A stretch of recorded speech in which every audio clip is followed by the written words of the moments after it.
Jésus. Nzambalole, Amina. Amina, Nzambalole, Amina.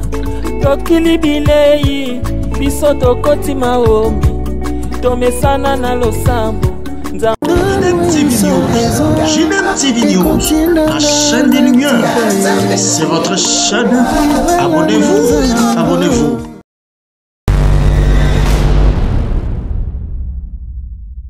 Bienvenue dans votre émission Gilbert et Soin Pasteur, dans votre chaîne JDM TV News, chaîne chrétienne, chaîne des Lumières.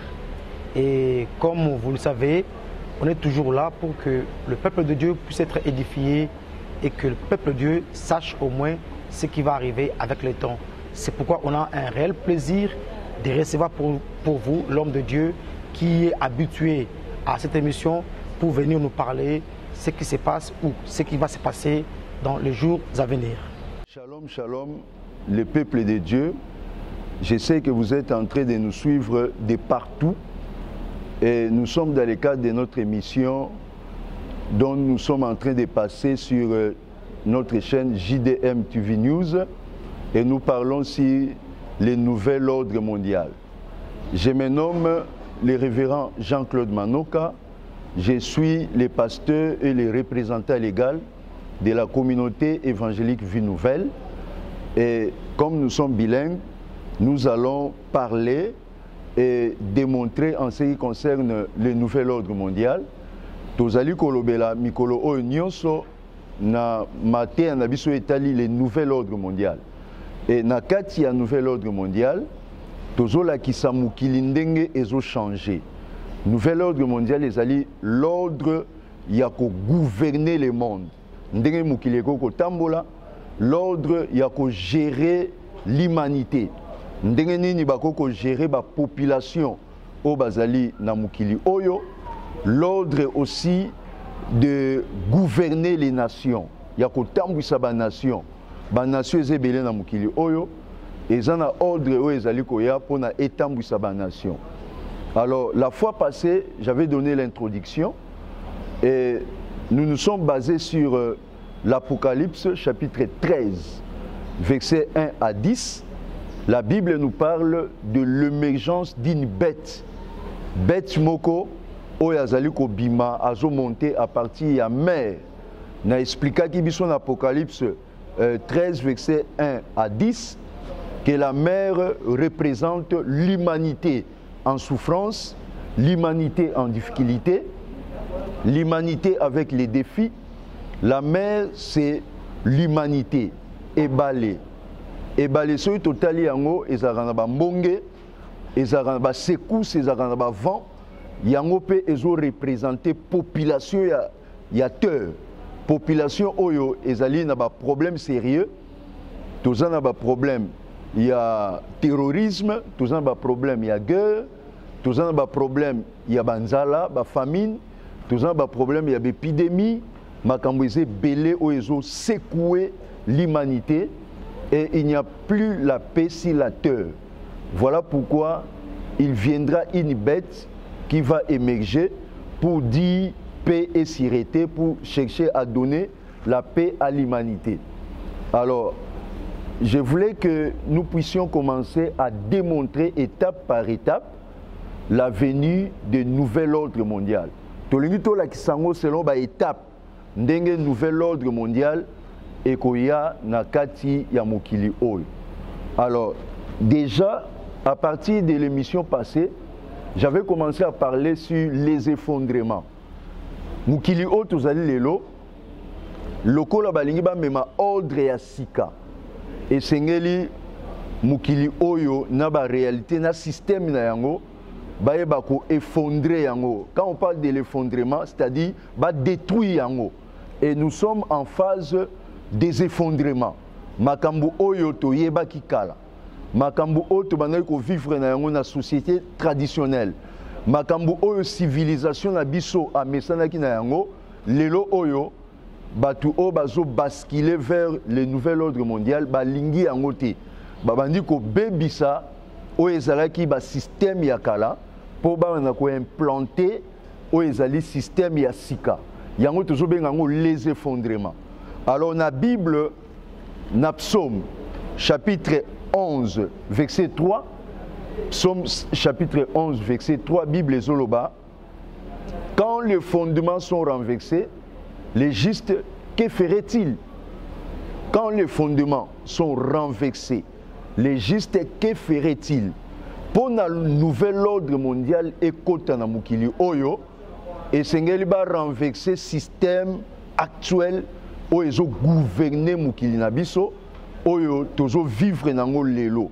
Yango tokomona étape ya liboso, ya nouvel ordre mondial, ce sont les effondrements. Et sengeli ba kwesa ba fondation o etia makala. Et sengeli ba renverser ba système o ezalaka kala. Et sengeli ba changer ba idéologie. Et sengeli ba changer ba loi. Et sengeli ba changer ba système.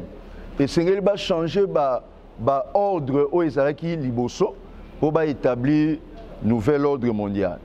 Alors na cadre ya ba effondrement na ko citer yango parce que to ba no développer yango pour na ko fongola yango dans les jours prochains et to fongola ba effondrement oyo nazo citer a. Ya liboso l'effondrement des mœurs et des valeurs moraux. Effondrement ya ba mœurs ndenge batu bane ko banga nzambe kotambola na makanisi oyo tozobenga judéo-chrétienne kotambola na lolenge oyo nzambe azolinga et lelo oyo ba mœurs na kati ya population eza détruit to peza renversé bazolongola yango pona ba créer makambo mosusu. Et tobo sanate na lobaki na émission passée que objectif ya Satan ezali à paganiser la terre, à mema batu na paganisme. Alors oyo ezalaki bien et komi mabe, oyo ezalaki mabe et komi bien. Tozomona lelo oyo par exemple batu ba mipesi na kolango masanga, batu ba mipesi na kindumba, batu ba mipesi na oyo ezali kosopa makila ba gueule makambo nyonso ezalaki ya mabe na kala lelo oyo ekomi bien. Et les gens sont devenus de plus en plus méchants. Et la violence est jouée sika na kati na bomo ya bato.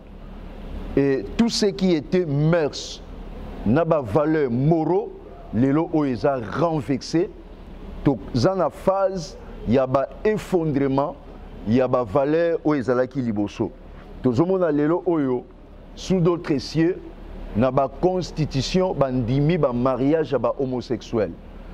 Chose qui était abominable na ba mikolele kaka topé na ba année passée oyo bat bakoy kondimango te melelo oyo bazomona ngo c'est normal mobali na mobali bakoko balana mwasi na mwasi bakoko balana.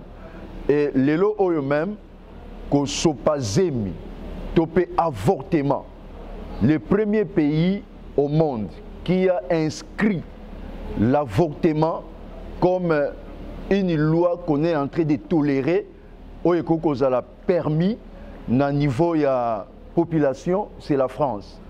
Na mois oyo tozobenga mois de la femme, na France dès le début, c'était le jour le 4 mars, Parlement français bayebi ko voter loi pour na kondima IVG, c'est-à-dire l'interruption volontaire de la grossesse. Ils ont accepté na ba français. Donc c'est le premier pays dans le monde où bandimi yango. Ils ont accepté que ba mers na ba valeur moraux ils ont renversé. Donc ko sopazemi ko avorté et comme nango eloko pamba. Et cela montre que mukili o eza ko beba mukili o ezo kende na suka makamunyo sezali ko kende penza ko boitier. Tozomona effondrement na cadre d'effondrement, tozan effondrement ya jeunesse, effondrement ya jeunesse, jeunesse lelo oyo ba komi dépravé, jeunesse ba perdre ba mers, jeunesse ba mi pesi na alcool, ba mi pesi na boisson, ba mi pesi na cigarette, na tabac, na ba drogue, jeunesse ba mi pesi na musique, jeunesse ba mi pesi na oezali impudicité topé la sexualité. Jeunesse baza tellement perdu et nyonso wana nouvel ordre mondial ezokoya ko bebisa ba valeur pe ko changer rythme ya ko vivre. Lelo oyo il suffit otala na ba réseaux sociaux au mona pornographie eza à la merci de tout le monde. Donc on est en train d'exposer des femmes nues, presque nues, et comme tolérer. Même les réseaux sociaux, on a accepté, on a perdu des valeurs. L'homme est devenu, sur le plan moral, plus bas peut-être que l'animal. Mais quand l'animal a salaté, mutazo salayon, mutazo tolérer nudité, bakangé ba photo nu, ba exposé ango. Donc ba mers, ba valeur est renversée. Et dans le cadre il y a ba effondrement, ba kwesi o ezali la famille. Lelo o la famille ezali sous la valeur té. Et batu o bazo mema mouvement ya nouvel ordre mondial, bazana respect à famille té. Ils sont prêts à séparer la famille. Et ils amènent le couple na divorce et ils amènent peut-être les enfants na séparation de leurs parents. Sous d'autres cieux, beaucoup plus chez les occidentaux, ceux qui parents alinga discipliner mwana ba obotele mwana wana. Et mwana wana a commis à l'état. Lelo oyo bane belé ba botoli bango ba famille eza divisée. Et bazo pousser même ba famille, ba couple ba se séparer. Donc la famille qui est sacrée, oyo ezali base ya société et nouvel ordre mondial et ko panza famille. Les familles et ça sous la valeur. Alors, même si les plans, il y a l'institution à mariage, on est en train de parler d'un mariage libre. Mariage, si le plan biblique, Bible et son mariage, que ça union, il y a l'homme et la femme. L'homme quittera son père et sa mère, s'attachera à sa femme. Ça, c'est le mariage. Mais le mariage, et cause la moubali, l'homme, il y a choix na yo topé. Partenaire ya choix na yo. Oza mubali oponi mubali. Oza mwasi oponi pe mwasi. Ou soit plus pire encore, mwasi azopona animal. À cause la mariage tamsusu avec un singe. À cause la mariage avec un chien nambois. À cause la mariage na cheval. Et c'est compliqué. On est même en train de faire des rapports sexuels oyo ezali hors normes bibliques et ezo la kisabi soto komi na monde il y a Sodome et Gomorrhe makambo nyonso ezali effondré. Tobo sanate na lobaki na Psaume 11 verset 3, quand les fondements sont renversés, les justes, que ferait-il? Biso ba oto ali ba juste ba yenge bene et sengeli toza la prudent parce que les fondements sont en train d'être renversés. Pour nouvel ordre mondial, et il faut que ça ou ezalaki. Et mukili tambulaki ndenge na lobaki ne bandeli na pensée au babengaka judéo-chrétienne. Pensée judéo-chrétienne et l'aksara mutu kenzambaza.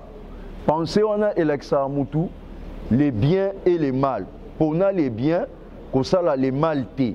Pensée on a l'aksara mutu ndenge nini akoko tambola na justice, ndenge nini akobanga nzambe koyiba te, koboma te, kosala muninga mabete, c'est la pensée judéo-chrétienne. Mais lelo oto komi lokola na Sodome na Gomorrhe. Batu bakomo tambola na lolenge ya influence ya Satan, oyezo mema batu na violence et l'ennemi de l'homme c'est l'homme. L'homme est devenu l'ennemi de l'homme.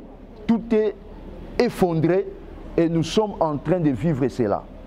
Alors, dans le cadre de l'effondrement, nous sommes dans l'effondrement de l'Église et du christianisme. Batu oyo bazo mema mouvement ya nouvel ordre mondial. Bazo bake tant il y a christianisme et sili. Donc tant il y a christianisme et sili, tant il y a christianisme dans le cadre sur le plan il y a astrologique, astrologie, et ko la ba heure. Et ko la ba heure. Alors heure na biso oyo, heure on a zo bezali ya ERE. ERE eza époque.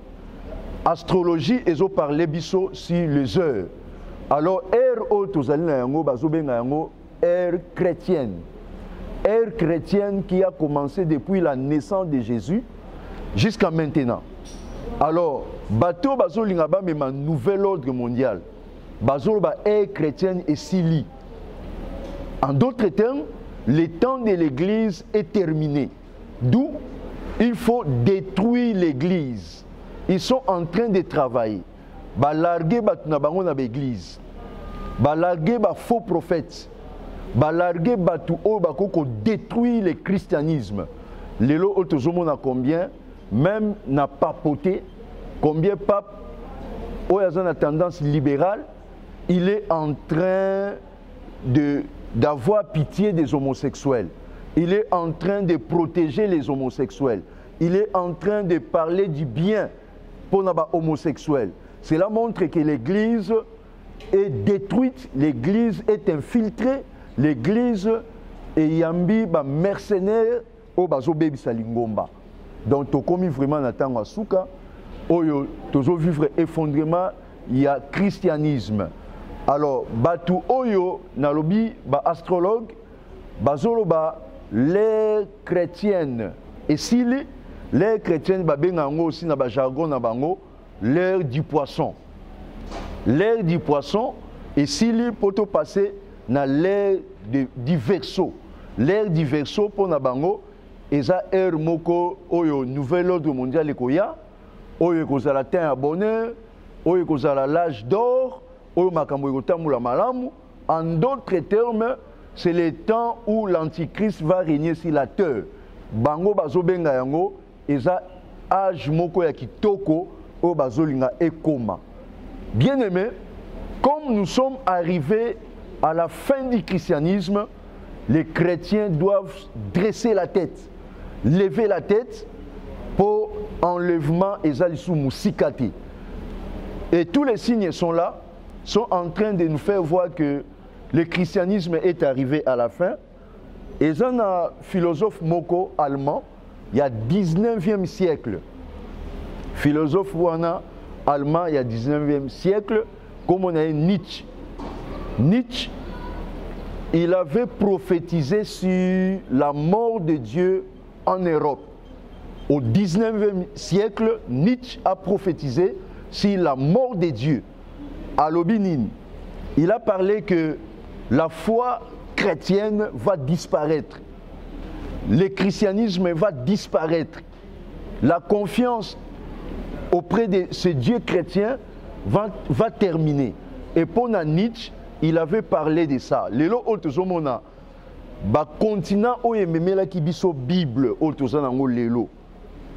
Europe, Amérique sont en train de rejeter la Bible. Et Nietzsche a parlé de la mort de Dieu. Et aujourd'hui, nous sommes en train de voir la mort de Dieu en Europe. Combien apostasie et côté. Ce qui est mal, ce qui était mal aujourd'hui est devenu bien.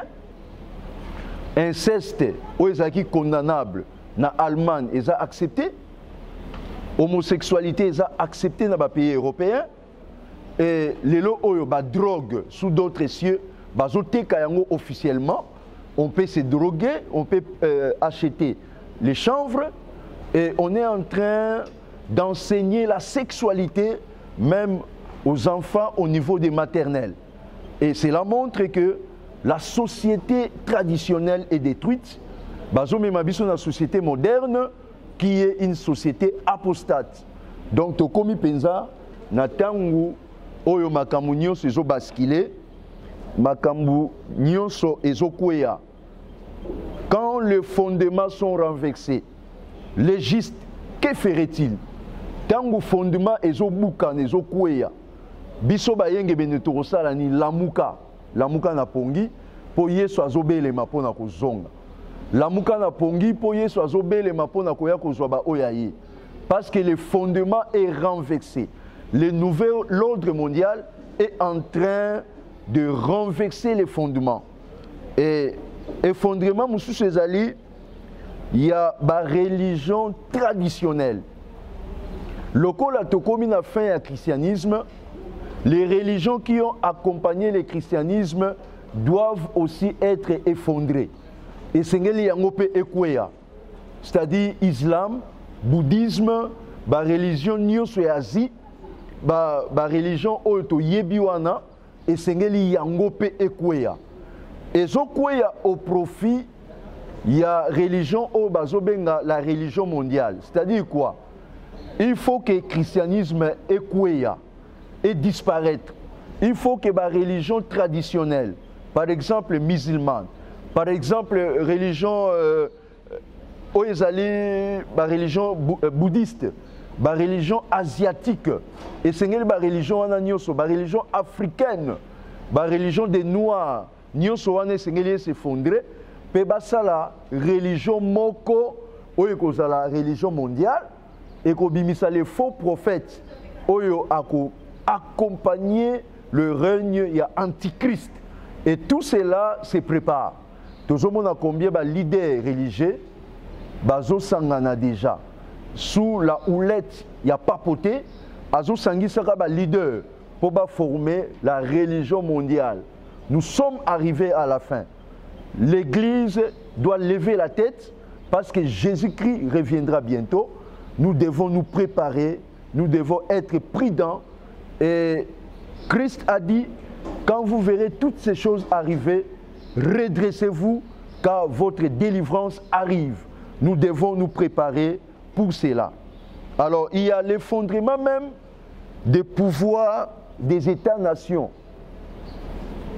Pouvoir, il y a des États-nations et c'est c'est-à-dire quoi? Les États-nations, États souverains, État libre. Oyo to votera ba président na biso, to votera ba parlementaire, parlement na biso ezali, to na sénat, to zali structuré, to na constitution na biso, ba état oyo eza indépendant, ba bandi ko kwesa yango muke, ba état nation ezo chité au profit il y a l'autorité mondiale, c'est-à-dire quoi? Il faut que pouvoir il y a ba état nation et diminuer de plus en plus pour épaisser sa place dans l'autorité mondiale où il y a gouverner Mukili Mobimba. Dans la vidéo passée, que les Oyo, l'État-nation, ils ont l'accès comme faible à cause il y a des défis, des problèmes où ils ont des problèmes, il y a l'épidémie, des problèmes, il y a la guerre, des problèmes, il y a la famine, des problèmes, il y a la crise économique. Le problème est belé et au côté de la nation et faiblesse de la nation et au monde parce que chaque nation appelle la communauté internationale au secours. Communauté internationale est à l'abisso Likambo. Communauté internationale est à Kosungabiso. Alors, comme on est en train d'appeler la communauté internationale, cela montre que les États-nations sont affaiblis. Les États-nations ont perdu l'impact. Il n'y a plus le pouvoir oyo ekoki ko solutionner ba problème il y a ba état-nation. Les états-nations ils ont même pouvoir na yango ils ont pesa yango peut-être sans le savoir na autorité mondiale oyo akoya lobby. Et c'est très important à savoir ces choses. Alors, pour amener le nouvel ordre mondial, on est aussi en train de détruire les dictatures, c'est-à-dire les États qui ont une certaine dictature. Les États oyo, ils sont dirigés par les leaders ou les dictateurs. Et les Occidentaux, dernièrement, on a parlé de le printemps arabe. Le printemps arabe, et il faut renverser les souverains arabes ou les dictateurs. Et tout le monde a Saddam Hussein, tout le monde en Afrique, il y a eu des renversements, il y a des gouvernements, où il y a des dictateurs. En Libye, tout le monde a Kadhafi, et nous sommes des dictateurs pour affaiblir la nation, afin que la nation indima nouvel ordre mondial. Les Oyo, les Occidentaux, ils ont la guerre contre la Russie, mais à travers l'Ukraine. La Russie eza régime moko dictatorial. Ezali régime oyo bazo combattre ngona ba occidentaux. Ba occidentaux bazo combattre la Chine. Bazo combattre certains pays asiatiques. Bazo combattre Iran. Pour nini, pour établir nouvel ordre mondial, il faut faire tomber les dictateurs. Ceux qui dictateurs c'est alors qu'on va accepter le changement des régimes, le bascule pour aller dans un empire planétaire, dans une autorité mondiale, oyo ako gouverner lobby na mukili oyo. Musala ezo salama pour le moment yako kwesa yako fait effondrer ba régime dictatoriaux oyo e banda ko dominer na mukili oyo. Effondrement économie mondiale. Ba économie mondiale lelo oyo ezo kwea. Je pense que nous allons continuer notre développement dans la vidéo prochaine et nous sommes arrivés presque à la fin. Mais avant de conclure, je voulais signaler et je rappelle encore ces versets. Quand les fondements sont renversés, les justes, que ferait-il? C'est une interpellation. C'est une question de réflexion. Et en analysant notre situation actuelle, notre civilisation qui est arrivée à la fin, et Sengeli, tout se poser la question, Lelo Oyo, Makambo Ezo Salama, Lelo, Ezo Memabiso Wap. Nous sommes vraiment arrivés presque à la fin. Alors, nous les chrétiens, nous devons se préparer, nous devons nous préparer pour attendre le retour de Christ. Dans l'Apocalypse 3, verset 11, la Bible dit, je viens bientôt, retiens ce que tu as, afin que personne ne prenne ta couronne. Je viens bientôt, retiens ce que tu as, afin que personne ne prenne ta couronne. Et yo oyonano yambi Yesu Masiyate, c'est le temps de se préparer. Oui, la Bible dit, prépare-toi à la rencontre de ton Dieu. Bongola mutema na pesa mutema na pa ya Christ. Oui, Christ dit dans l'Apocalypse 3, verset 20, voici, je me tiens à la porte et je frappe. Si quelqu'un entend ma voix et ouvre la porte, j'entrerai chez lui. Le nouvel ordre mondial est le régime au Satanandé à gouverner. Mais pour échapper, il faut se convertir parce que Christ va enlever son église avant l'établissement effectif. Il y a un nouvel ordre mondial.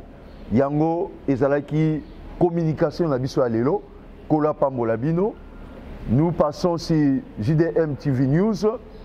Notre contact c'est 00 243 99 99 068 26 00 243 99 99 068 26. Alors, tozali na activité moko oyo tozo préparé, c'est pour bientôt notre culte communautaire. Ezali activité à munene ya communauté 7. Et ça va se tenir le dimanche 24 mars de 9h à 14h. Tozana église, il y a 7 Kassavubu sur rond-point Kimpoanza, derrière la station Engine. Victoire 321, Tobengi Batu Nyonso. Bazala mobilisé, même les églises sœurs.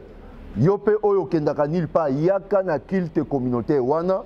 On va nous prêcher sur les clés de la percée. Toya Ebele, il y aura la musique, la prédication, et il y aura beaucoup de choses qui vont faire ta joie. Venez, le Seigneur va vous bénir. Et nous sommes vraiment à la fin pour cette édition. Nzamba Pambolayo et Payozali. Aimez émission, oyo partager yango, yoka yango, vulgariser yango, penkolo ako Pambolayo. Bye bye. Ciao. Pasteur, nous sommes presque à la fin de notre émission. Okay. Alors, pour nous support aux alliés par rapport à ce que vous venez de décrire ici, est-ce que support aux alliés et ce qu'il faut et c'est peut-être à combien s'il y a moyen de au moins les montants.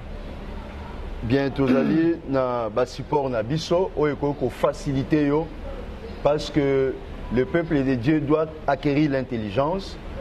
Ça c'est le livre Les Destins du Monde. Et je parlais biso aussi en ce qui concerne le temps de la fin, comment mukili na biso ezoke na suka et comment la gouvernance mondiale ezoa na mukili oyo. Ici nous avons les signes du retour de Christ. Peut-être ils ont makambo yebité to développer ba signe oyo kolakisa yo que Yesu Masia azozonga. A tozali na l'église face au défi de la gouvernance mondiale. Lingomba liboso ya défi à gouvernance mondiale. Nous sommes combien les chrétiens peuvent acquérir l'intelligence. Et le livre M. allé belé auto-présenté à Awate. Et par exemple, le destin du monde, ça se vend à $5 seulement, prix évangélique. Et les restes à 10 000 francs, Bogozoa, ouvrage Oyo. Merci. Ok, merci. Il y a des supports qui sont ici.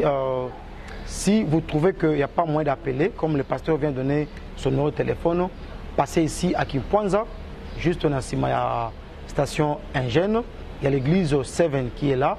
Et passez, réclamez ces livres et on va vous donner le prix au BAPC Hour. On se verra plus tard. Laisse que mon Dieu vous bénisse et restez toujours branchés avec votre chaîne JDM TV News. Merci et bye. Donc, abonne-toi massivement. Ici, aux alliés, aux la famille, aux la bande, aux la baninga, aux s'abonner massivement. Abonne-toi sur JDM TV News officiel, la chaîne des lumières. Bien aimé, tu as sa lumière na banda kunabino, tu as sa lumière na bisika nyonso bozali. Bien aimé, sango malamu ezote ya na JDM TV News ba programme mususu ya malamu pe ya kafu ezoya na 2024. Yango to osenga yo. Banda ko s'abonner po ozanga programme ya JDM TV. Et si ko zali tika nzambe na lola apambola. JDM TV News, la chaîne des lumières, votre chaîne, notre chaîne. Balobi, restez branchés, scotchés. Nakati chaîne Nabino. Awa présentement na Congo Kinshasa, JDM TV News. Nous avons des émissions comme Gilbert et Soit un pasteur. Nous avons des émissions Instant d'espoir. Nous avons des émissions Les chrétiens et la musique. Balobi Awa, il y a des prédications, exhortations. Nous sommes là pour exhorter, pour éclairer. Balobi Tikala wana zala branché ko zapete. Boka télécommande Landa JDM TV News Tikala Awa. Yebisan de Kwaza Pembe Nayo à s'abonner. Yom to s'abonner te. Abonne-toi massivement et nous sommes la chaîne chrétienne, la chaîne des lumières. Restez là, abonnez-vous massivement et vous ne serez pas déçus. Francine Chala sur JDM TV News officiel. Fidèles téléspectateurs de JDM TV News, abonnez-vous massivement sur votre chaîne et vous ne serez jamais déçus. Car la Bible dit, le ténèbre ne régneront pas toujours sur la lumière. Et JDM TV, c'est un canal pour apporter de la lumière et pour l'édification du corps du Christ. Donc abonnez-vous massivement, appelle ton voisin, ta voisine et abonne-toi car ici il y a de meilleures choses à venir. Et bien sûr nous recevons pour vous des pasteurs, des serviteurs de Dieu et nous recevons aussi de chantres. Et dans JDM TV News, vous avez de la lumière sur toute l'actualité chrétienne. Restez scotchés, restez branchés sur votre chaîne, mais surtout, ne manquez pas d'inviter vos amis et à s'abonner sur JDM TV News, la chaîne de la lumière. JDM TV News, la chaîne des lumières. C'est votre chaîne. Abonnez-vous.